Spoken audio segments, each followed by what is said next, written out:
Great. Welcome to the third session of the Leadership Workshop Series, Leadership from Above and Below, Building Safe and Constructive Work Atmospheres. You can access the slides for today's workshop at the link that Alex is posting in the chat. And there's a wealth of information as usual within those slides, including references and more information for you to explore later.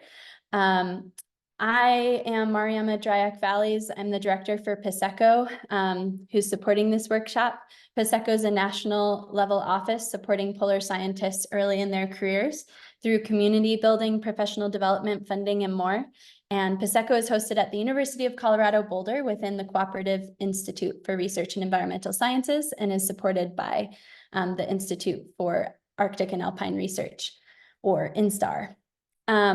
Today, the workshop is supported by multiple people, including other folks on the PASECO team, Alex Padilla and Michaela Williams. If the two of you could give a wave, that'd be awesome. Michaela will be providing technical support today. So if you run into any technical complications with any of the platforms we're using, please directly message Michaela and she'll give you what help she can. And Tasha Snow will be facilitating this final workshop in the Leadership Workshop Series, and she'll introduce herself here more shortly. This workshop, is also supported by Elisa McGee, who some of you may have seen in the past workshops within the series. Elisa couldn't join us today, but was really helpful in putting together the content for this workshop and others. We want to begin the day with a land acknowledgement. PASECO supports polar scientists in locations across the United States with research focused on both poles and in high alpine regions across the world. And we acknowledge that much of that science takes place on the unceded traditional territories and ancestral homelands of Indigenous peoples, and that some of the science done in these locations has historical roots in colonialism.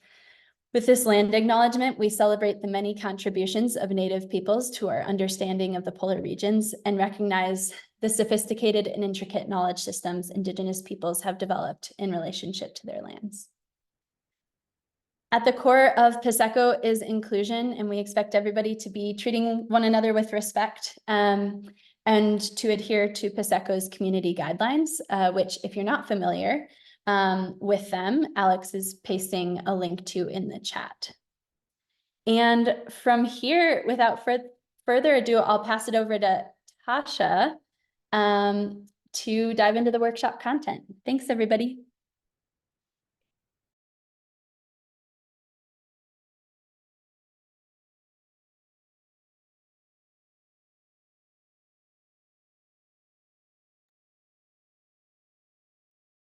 Hey, can you hear me?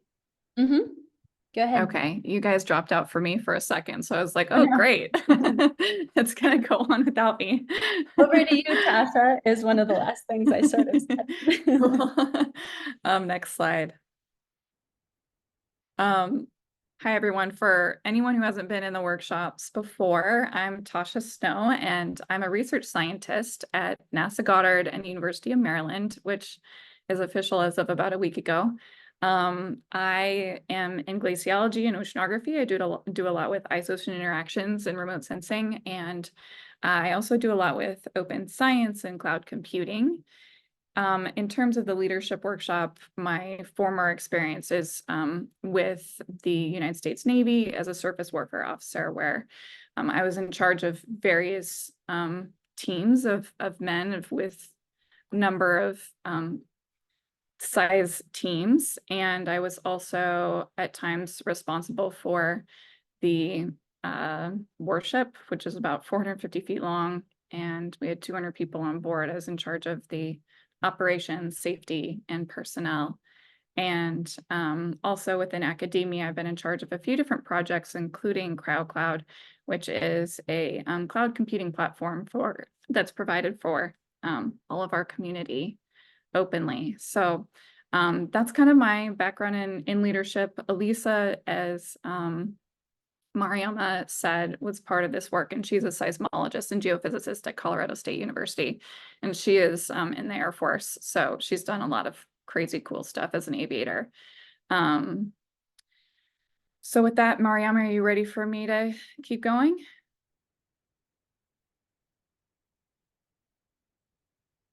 I'll take that as a yes. Yeah, sorry, I was trying to unmute. Next. Go for it, yeah. All right, next slide.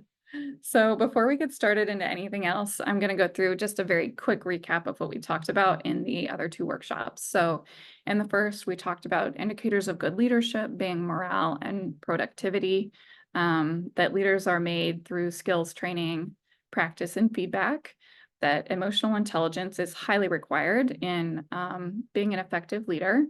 We talked about different leadership styles and applicable, like easily applicable leadership tips. Next slide.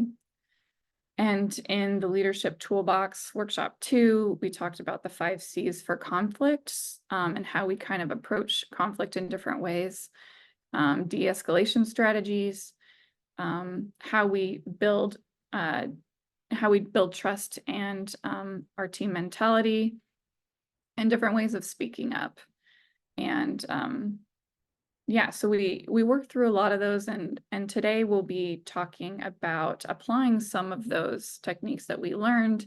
And you can, there's links in the chat. You can go check out the slide decks from those previous workshops, and there's also recordings if you want to go back to them at any point to get a recap, or if you missed them. Next slide. So for today, it's going to be pretty simple. We're going to talk about skills and tools for debriefing, and some of that has to do with, feedback and different skills associated with, how we interact with people in debrief. And then we'll talk about we'll go through practical scenarios. So it's going to be a pretty interactive day. I hope you're ready for that, but definitely participate as you are excited to. As we get started, we'll be thinking about the art of debriefing. Next slide. And when we think about debriefing, it kind of came to be as an operational debriefing practice. So kind of what you would use in the field. Debriefing actually originated from aviation accident prevention and was formalized by the military. And obviously, because Eliso's an aviator, it's near and dear to her heart. So a lot of the content here, some of it came from her. But debriefing is meant to routinely occur after real and simulated missions or events. It's a professional discussion of an event. It's focused on performance standards, and it was meant to enable soldiers to discover for themselves what happened, why it happened, and how to sustain strengths and improve on weaknesses. And this came out of aviation because, you're kind of in life and death scenarios a lot of times, but it works with so many different facets of life. And in the field, we often are dealing with, areas where there's a ton of safety hazards. So it is really useful.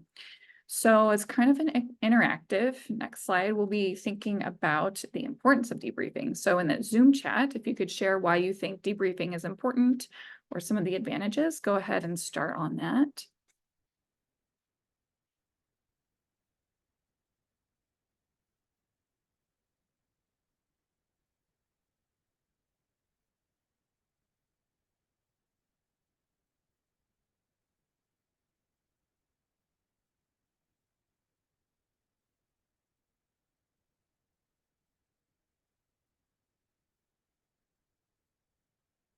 Right, to make improvements for next time, to put troubling thoughts to rest and focus on something else. Yeah, to kind of release, anything that's been problematic and move on, making sure that everyone is on the same page, to cover lessons learned as a group so everyone can learn and see the situation from multiple angles, creates a space for feedback. Yeah, these are awesome. Feedback, reflection. Yeah, so we'll talk a little bit more about that. So next slide. There's actually been some studies done on why debriefing or how debriefing is important as, a faculty member or in academia. And what they found is that the advantages to having an effective debrief is that students are more likely to learn and or to learn more. Students experience what effective debriefs look like, and therefore, because they're experiencing these regularly, it normalizes the use of debriefing, and it increases to receptivity to debriefing and readiness for future debriefing. So those are some of the advantages to it, and we'll kind of dig into a little bit more, but the input you guys put in here is, spot on. Next slide. So it is meant to serve as an opportunity to make sense of what happened and do better in the future. So those are the two main goals that we have for debriefing. Next slide. I'm sure many of you are familiar, but there are two kinds of debriefing we can do, synchronous and asynchronous. And so group discussion that can be out in the field or it can be out in the lab, but that's kind of getting together immediately after an event or activity or project kind of concludes. And then asynchronous you can use to let people kind of simmer in what happened. You put surveys out in Google Forms. You can have ongoing discussions about problems that occurred or things that went really well in tools like Slack, or you can even track tasks for like things you might be improving in a tool like Trello. So for today, we're going to skip the asynchronous. There's a lot of content out there that you can look into for that, but we'll focus on the synchronous side of debriefing. Next slide. So when we are debriefing, it is important to have a few goals. And so the first goal that you want to have as a debriefer is to minimize the time between when you have the activity and when you provide feedback. So you usually want it to be as close as possible. You'll want a predefined location where you're going to debrief that everyone's already aware of. And so you'll be heading there. And it kind of, given human memory constraints, it's, kind of just advantageous to have the debrief as close in time to the experience as possible. So you get the most raw emotions. Next, you'll want to cover both, you'll want to make sure that you have all the voices in the room. So some people may try to escape or, may need to go somewhere else. And it's ideal if you can plan to have a debrief where everyone is there. So the nice thing about having repeated debriefs is that people can plan for it. And if it's predefined, they'll plot out the time for it instead of hopefully having to run off. Next, we want to make sure that we cover both teamwork and task work factors in the debrief that we're thinking about. So task work is something we commonly think about. Did we achieve the thing? Did, what bad happened in terms of getting something specifically done or get something positive, whatever it is, that's the task work. But the teamwork side of it is, how did we work together? Did we collaborate really well? Did we communicate? Were any pieces falling, to the wayside that someone ignored, or whatever it is, how we worked as a team is just as important as the task work. Next. We also want to make sure that we provide adequate structure. So we'll go through this in a moment, but there's some very solid steps that you can go through as a debriefer. And it's been found that structured debriefs are much more effective, and you get a lot more out of them with structure rather than having them freely open. And so yeah, it kind of depends on the context of the debrief, but yeah, making sure to have a structure pre-planned ahead of time for the debriefer is really helpful. Next slide. Creating psychological safety. So that's obviously no brainer, but making sure you ensure participants feel it's safe to ask questions and admit concerns. Also allowing, the voicing of alternative perspectives while they're sharing constructive feedback. All of these things are super important to actually get at the root problems of things. Next. You also want to make sure that you reflect backwards and look forward. So The looking backwards side of things is, exploring and synthesizing what happened. And then in looking forward, you want to identify the lessons learned, make agreements and action plans for what you're going to do in the future. Next. And last, we want to balance inquiry and advocacy. So we want to solicit input from the group, the inquiry side of things, and when appropriate, provide our own insights. We'll have relative emphasis that may change depending on who you're working with, what you're trying to debrief, but you want to make sure to have both of these kind of entwined with each other. Next slide. So as we do all of this, we have different skills that we need to utilize, and that's going to be a little bit more of the focus today. So as an effective debriefer, one of the skills that we want to have and make sure that we do is how to build an open environment so that it's psychologically safe, right? And we talked a lot about this in workshop 1, so you can go and look through the content there, but making sure we think about our biases and minimizing those, building trust, and doing basic team building sort of work will help make this environment psychologically safe. So inclusivity and equity. Next.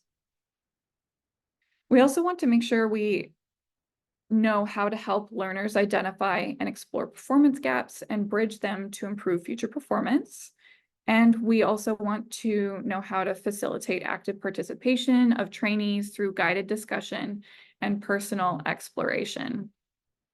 So we talked about some of this. You could use some of the skills we learned in workshop 1, thinking about your personal competence and social competencies in the emotional intelligence realm. Emotional intelligence helps tremendously with this side of things. So self-awareness, self-management, social awareness, and relationship management. If you want to go over some of that in workshop 1, you're welcome to go back to it. But today we'll focus on using how we can actually apply what's called an advocacy inquiry conversation model to kind of improve how we facilitate and get feedback during debriefing. So as a definition, advocacy is where we state your own views about how you feel and think, express your own judgments, or promote a course of action. And then the inquiry side of that is just asking a question. So a balanced pairing facilitates productive conversations, and it promotes transparency and minimizes the guesswork. And that's kind of really key in all of this, is minimizing guesswork. You'll see that a few more times here. Next slide. So on the advocacy side of that, how do we actually put that into practice? So advocacy will be from the first person voice. It makes explicit what's on the debriefer's mind.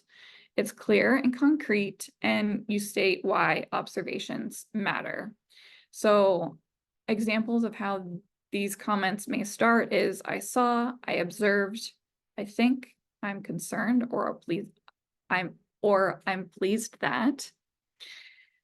And we'll go over more extensive examples of this in just a moment, but that's the advocacy side. So for inquiry side, you'll want to immediately follow it up with your advocacy statement with an inquiry, and you want to come from the stance of genuine curiosity and respect.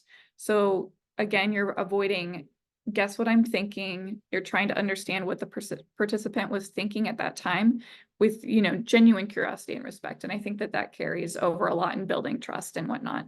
And keeping this potentially contentious sort of advocacy statement, or, looking at, what may have gone wrong, that can be a really charged environment. And so this sort of inquiry side really helps to level out the conversation. So examples might be: I wonder what, I'm curious that, I wonder how you see it, or what was on your mind, I wonder why. So putting those together, next slide, for advocacy and inquiry, that might look like something like: I saw, then I think, and then I wonder. And to kind of put that into practice and see an example of that, we're going to switch to the Miro board. So go ahead, yeah. So switch over to the Miro and we'll go to the second column there. And I'll bring you all to me in just a moment to give you an example of how this might work. I'll let you all join before I bring you to me. All right. You should all be seeing this. So I have an example of, a situation that you might have a debriefing after, and then we'll talk about what it looks like without advocacy inquiry as part of your skill set and with advocacy inquiry as part of your skill set. So the situation is that a team has just completed a challenging project and is debriefing to discuss what went well and what could be improved. The project manager, Sam, notices that a particular phase of the project did not meet the timeline, which caused delays for everybody. So what this might look like without advocacy inquiry is that Sam might directly blame the responsible team member. And this is something we really want to stay away from. We want to use more we's and, talk about something that happened without directly blaming someone specifically, because that'll be pretty destructive to the conversation. But in this model, or without advocacy inquiry, we might blame somebody. And so that phrase might look something like, your phase of the project caused us to delay everything else. We can't let that happen again, right? And this isn't destructive, right? This is a constructive feedback. It's direct, but it might not be helpful for leading us forward in a productive, completely open and feel good sort of situation. So it can lead to defensiveness. It can reduce the chance for open discussion and learning. If we did this with advocacy inquiry, Sam might begin by sharing observations and personal perspective without placing blame. So what that might look like is Sam seeks to understand the other side. Sorry, that'll go here. What that might look like is that Sam says, I noticed that phase 2 took longer than we planned, which was a knock-on effect on the project timeline.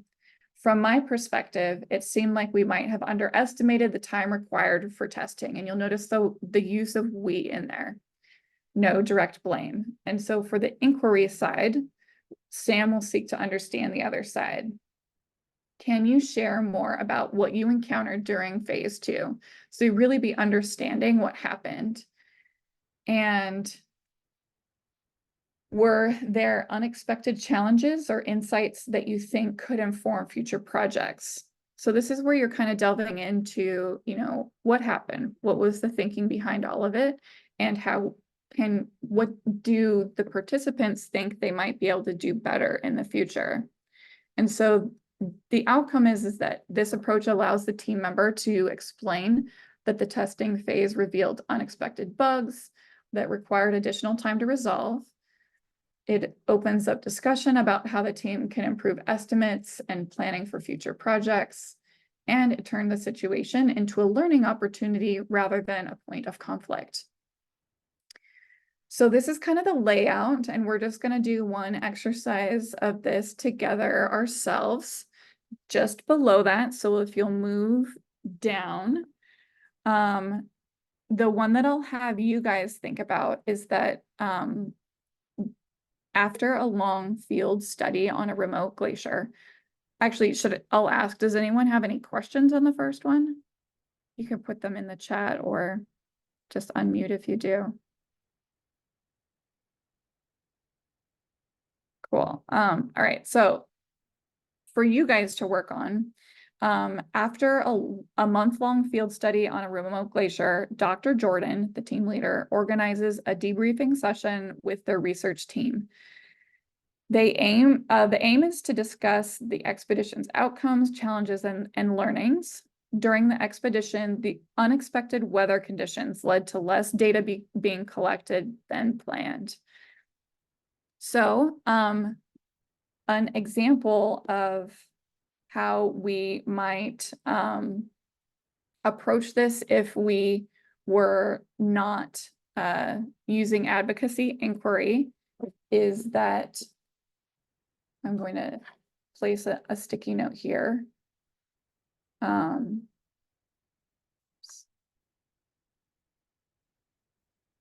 So I'll break this up. So we might say that we've missed a significant part of our data collection targets because we weren't prepared enough for the weather conditions. We can't afford to make these mistakes. And this could lead to team members feeling potentially defensive or demoralized, right? You're kind of blaming the fact that, you know, enough data wasn't gathered because we weren't prepared for the weather conditions. So go ahead and in the advocacy inquiry side, go ahead and place sticky notes either in advocacy or inquiry or outcome that that you can think of about how the response might be. And no worries if people, you know, duplicate. Just think about things you might say to advocate what you're thinking, inquire on what happened, or give an outcome. And so I'll give you about 5 minutes here to think through some of this.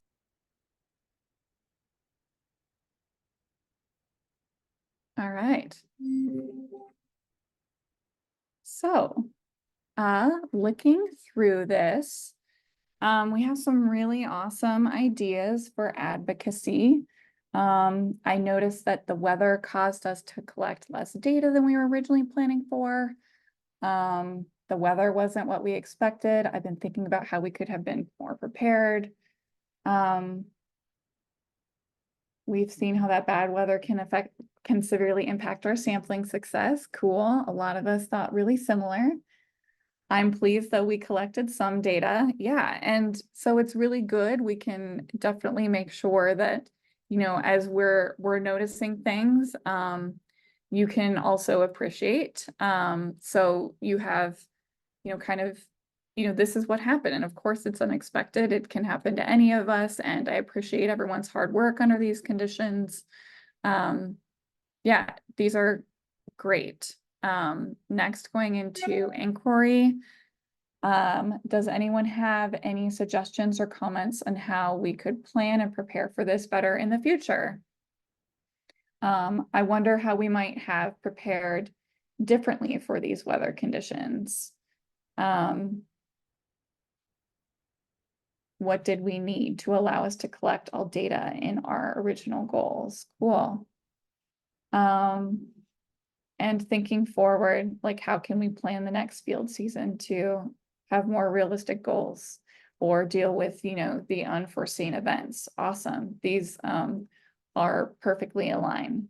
You can even ask, you know, some very, if there were specific individuals that, you know, maybe struggled or whatever, you can ask each participant how they were feeling in the moment, you know, when weather was happening, and kind of dig in more in that way.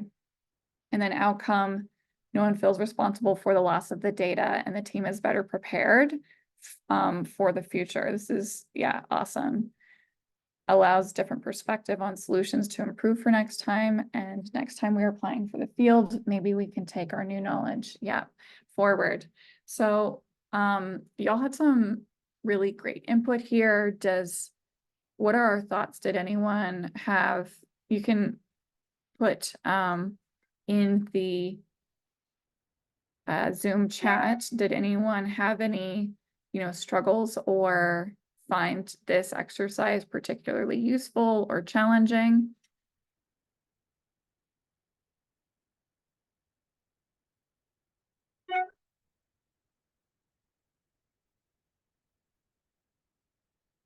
Cool. Seems like everyone's set to go. So awesome. Great work there. We're going to transition back to the PowerPoint.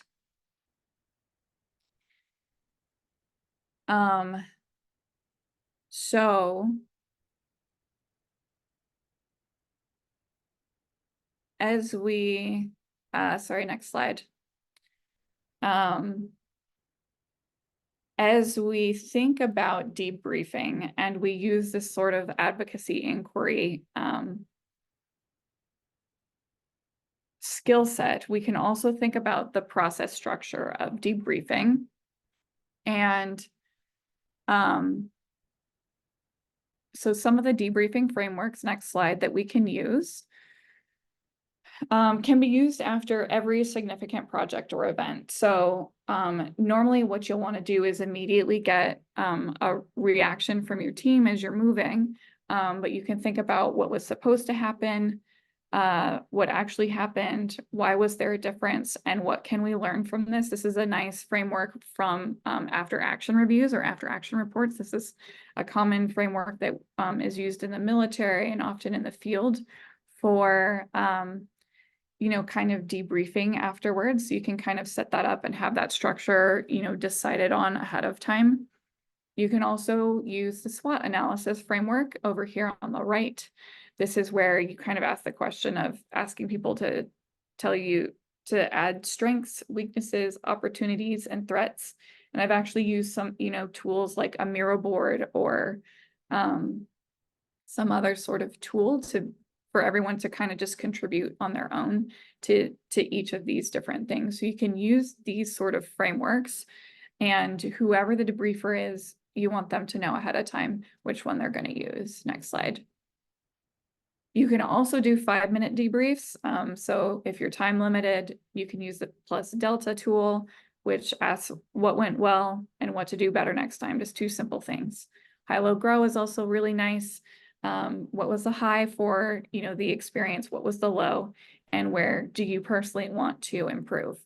So with that, that kind of wraps up the debriefing framework. These are some of the debriefing references that we have.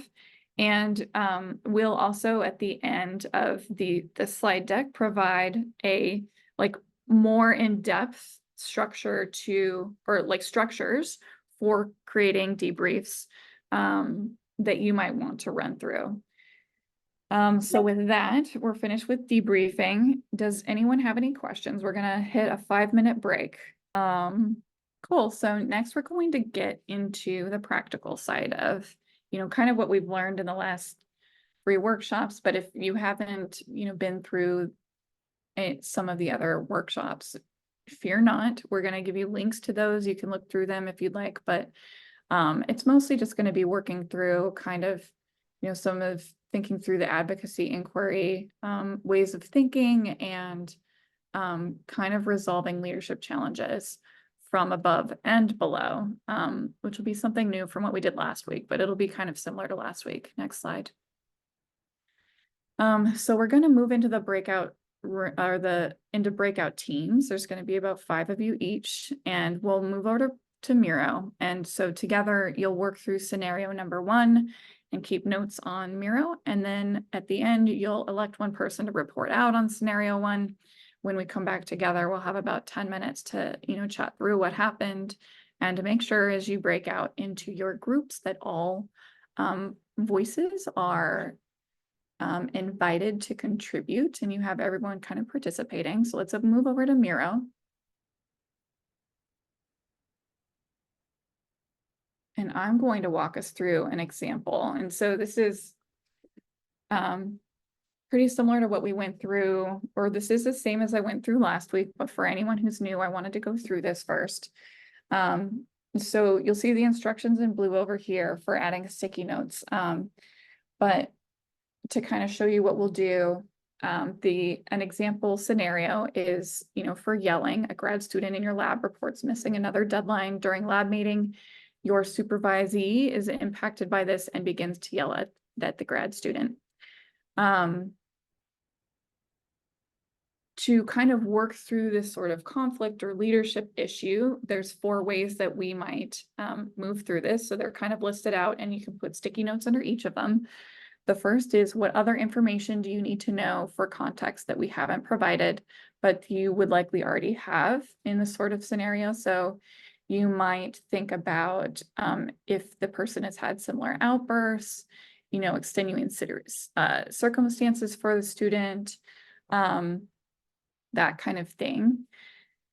Next, you'll think about why might the person have acted in this way, feelings involved. Try to think of several, because you can't read minds. And that's an important thing to remember in conflict and leadership challenges we might have to address, is that we can't read minds. So you want to give the benefit of the doubt, especially where possible. So for the person who's yelling, they may have had, high stress around this project that they're working on. It may be high stakes.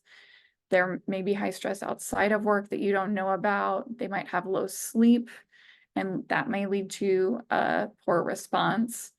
And a previous argument or conversation may have sparked animosity. So there's a number of these. And then feelings involved might be, person yelling or being yelled at might have, or there may be disappointment and anger associated with that. And then the feelings of the person being yelled at may also come into play. So that goes here. For the next step, you'll want to look at what your priorities for this interaction from highest to lowest might be. So the ones that I thought of here is the physical and emotional safety of the student being yelled at. You want to prioritize boundaries being set. Make sure the person yelling is on board with boundaries. That's maybe the next priority that you might have. The next might be that they stop the behavior. That's not in order. Sorry, those got out of order. So you'll want to make sure they stop the behavior, that boundaries are set, and that you get the person on board with boundaries, and then get that person to apologize and maybe feel remorseful. And then last, the thing that I like the most is, kind of getting into the empowerment and building trust between the two teammates, even though despite this sort of thing happens. So this sort of leadership situation can be a great opportunity for building trust. And next, you may want to think about, the step-by-step how you will approach this issue. So immediately, you might want to halt the yelling by saying something like, please do not yell, or stop. And you need to make sure that they stop what they're doing and request for them to leave the room if they will not. So that's a last-ditch scenario, but that can sometimes happen. You'll want to set boundaries, and there's a few different ways that you can do this. You can have the person take a breath, and you'll want to make sure the attack person feels valued and safe. You might say something like, can you speak calmly? Can you please apologize? You'll want to reaffirm that the student is valued, and this it's not okay. It is okay to make mistakes, and it's not okay to yell, but it is, a place where we can learn from our mistakes. And you may need time to be apart at this point, or you may continue forward if people are able to consider, conflict resolution, where you think about people talking about, how they're feeling and why, and kind of becoming, resolved, and, getting to this kind of final phase of building trust. So this, I've underlined supervisee as this is how you might react as if the person is your supervisee, but imagine how this interaction might change if this was your supervisor. And for me, what I would think about specifically is that likely if it's my supervisor, I'm not going to have the power potentially to call them out and lead this discussion, potentially. So if I don't, I might actually just say, hey, supervisor, we need to step out of the room. And you still are halting the situation, but you are aware of how, the situation kind of changes with the supervisor, and you can kind of talk to them separately. So you can think about the next situation that I'm going to have you walk through over here to the right, scenario 1, in terms of being a supervisor in purple peer, or supervisee. And I'll have you walk through this scenario together, and everyone's going to report out on number one. And think about how it might be different or the same, depending if you're a supervisor, peer, or supervisee. And as you do that, you can also, like, that's going to be the main task for you, but you might also think about how your approach might change depending on the identities of the individuals involved. Like, some of these kinds of things come up and you are a female who's leading the group, or you are a male, and you might have different cultures, and lots of different identities can come into play, and it kind of can change how you might respond to certain kinds of situations. So definitely walk through scenario one, and then there's 4 scenarios down below where you can decide if you want to walk through those with your group and think about those more, or you can attack them later on. So I'm going to let you all break out together into your breakout groups, and we'll give you about 25 minutes to be able to walk through those with each other. And then we'll come back together and discuss it. We'll put in your chat what the exact time is once we figure it out. Does anyone have any questions as we're moving to breakouts?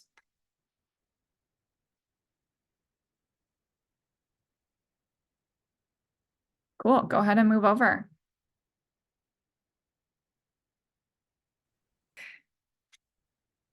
All right, so as we get started into kind of reporting back, one person from each breakout group can go through, kind of what you put together in the in your breakout group, and it'll be really nice to hear kind of your more of the priorities and the step-by-step that you kind of concluded on. And then to talk a little bit about, any lessons learned that you had, anything that was super challenging, any, disagreement among the group, like any kind of trends that you saw will be really cool. And yeah, so let's transition over to Miro.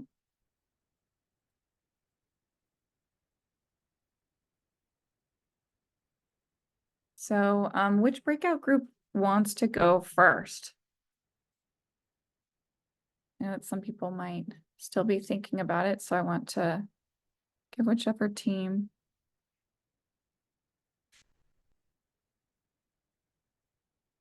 Are people allowed to unmute? That's the other thing I should ask. I can go first for group 3. Okay, group 3, you're on it. Nice. So, yeah, we found that for kind of the first set of what other information do you need, a lot of it just had to do with previous experiences with that student and that student's relationship to each of these individuals rather than your own relationship to those individuals.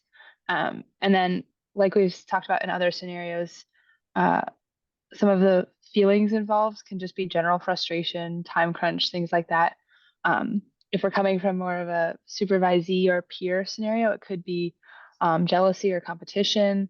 And then there could also be a scenario of deflecting responsibility, of being like, oh, shoot, I probably should have helped them with that. What were you thinking?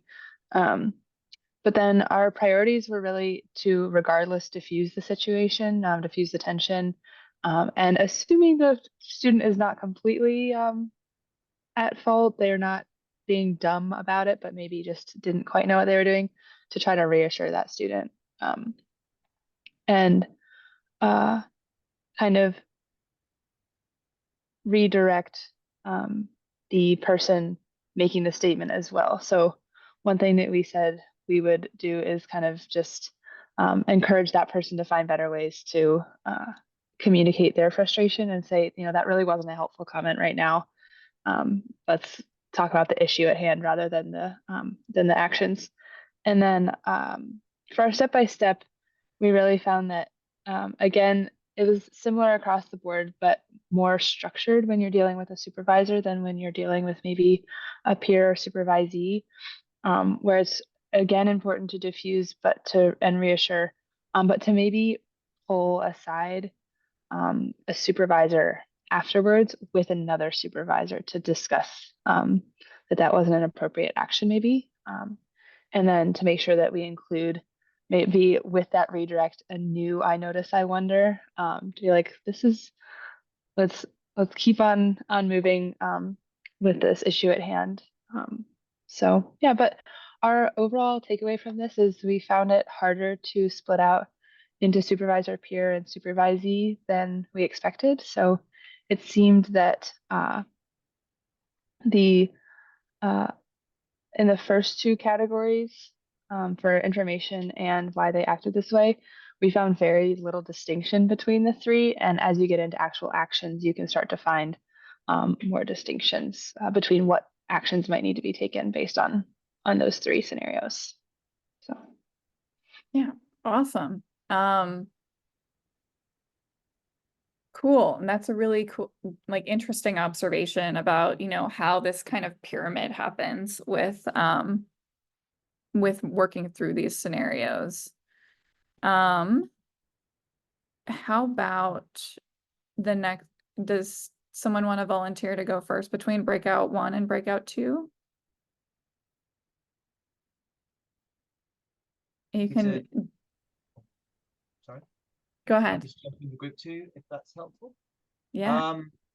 Yeah, it's really interesting listening to group 3 because I was going to come in and say that I assume we'd all have quite similar things, but actually we mostly focused on the supervisor case as well, but we had some surprisingly different points. So our focus on the information was really a lot about the supervisor and their relationship to the student. So we were curious about what the kind of power dynamic was between that supervisor and the student, and what the cause of stress might be for the supervisor, and kind of their history. You know, are they building up to promotion or important for their career? Do they have a history of jumping with this kind of thing, which again kind of links into the why might the person have acted this way. And I think a lot of the nuance in our conversation and a lot of the interesting discussion was really around the priorities for the interaction and the kind of step-by-step response. So we all kind of agreed that the student feeling valued is very important. But then, and you know, giving that via acknowledging that mistakes are okay, and trying to make it clear that the student has made valuable contributions. They've obviously helped to make this figure, otherwise they wouldn't have been an issue. But then also looking at how to discuss why the mistake was made and how it why that occurred without making it negative for the students. Now that the supervisor has kind of jumped in with this negative criticism, we had quite a nuanced, difficult discussion around how you then bring that in, acknowledging that mistakes are okay and how this mistake occurred. And then we had a bigger discussion around what kind of culture led to the student making a mistake. Like, did they have the right expertise for this? Was it a culture that they couldn't then ask for help? What led them to make the mistake and not seek help during this week? And then a bit of a discussion around, well, how do we actually deal with this supervisor, jumping in this way? Does it feel, do you directly respond to them?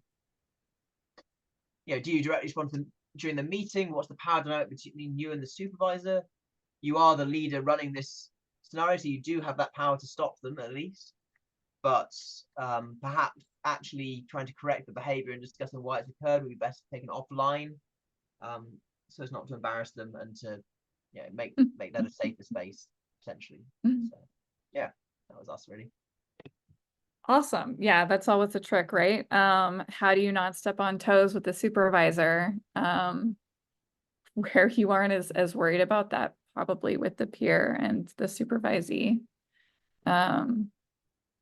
Awesome. So breakout group 1, how about you? Yeah, we had some similarities to group 2 where we were trying to think about the pattern, both of like the supervisor's behavior and of the supervisee. Like, is this something that happens continually? And then also if it's common that the supervisor is always critical of this one supervisee. And so, yeah, we were thinking about those relationship and power dynamics between those two individuals. And so we were thinking about if we need more information, how often we see this behavior. Is it something that they do to all of the people who are kind of below them, all the students, all the postdocs, that kind of thing. Or if it was just kind of a one-off, or they're bullying like this one person, that would be important to know. And then we were also thinking about like the tone of some of these comments. I mean, obviously some of them are the tone's pretty clear, like saying it was a dumb decision, that kind of thing. But just thinking about how aggressive the feedback was, and that would kind of dictate the response of the peer and the supervisee as far as what the priorities are, things like that. And then, yeah, we did kind of talk about similar things to group 2 about like what are the kind of pressures that might be on the supervisor that might make them behave in that way. If they're need to get this paper out sooner because they have a tenure application, or they have some other sort of thing that is happening where they need to be kind of judged on their scientific output, that sort of thing. And similar with the supervisee, if they had some other pressures on their time that kind of made the delay happen, that can all sort of go into why things happened the way that they did. And then as far as the priorities, we were thinking for the supervisee, just thinking about that non-constructive criticism and trying to not take that personally and realize it might be more about the supervisor and their time crunch, their pressures on them at the moment versus what they're doing. Because I think most of us in our group kind of looked at this, what happened, as actually kind of a good thing, that they were, they were able to catch the mistake. They were able to go back and make it right so that when they submitted the science, it was the best possible version. And then for the peer, we kind of talked about how it's kind of important to, maybe not in the moment, or maybe in the moment, just kind of depending on the dynamics, talk to that supervisee and, communicate that, that it was good that they caught the error, and that the supervisor's comments weren't constructive, and some of them weren't acceptable. Labeling something as dumb is just not okay.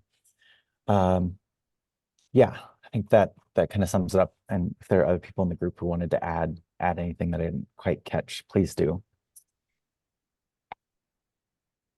Nice. Yeah, and I really love some of the points that everyone brought up about, a lot of this is based on, staying level in terms of our emotions. And so we can think quickly, and thinking about it ahead of time, like we're doing here, can help us to think quickly, but staying level so that everyone else stays level, and, kind of giving people the benefit of the doubt. I heard a lot of that. And kind of going through the step-by-step approach, like knowing the words that you're going to use, right? Elisa talked last week about having a back pocket phrase, like that's not appropriate, or something like that, or stop, or getting someone's attention to things that you're going to do and react immediately with, are really helpful to go through like this, and practice, and, kind of just imagining yourself going through it. So awesome work with everybody. I hope that was a helpful experience to go through that. And then as you continue forward, you can use some of those scenarios. I have a lot more scenarios that I can send to you, that you can start to work through, and I'm happy to answer any questions on any of that. So kind of wrapping up, we learned about debriefing and went through our practical skills. And so definitely check out our last workshops. It's a lot of leadership is really just emotional intelligence, and then thinking about what we're going to do ahead of time, and being really thoughtful about, practicing those skills. How often are you going to potentially practice the advocacy inquiry model, that sort of thing. So thank you so much for joining, and I'm going to turn it over to Mariama.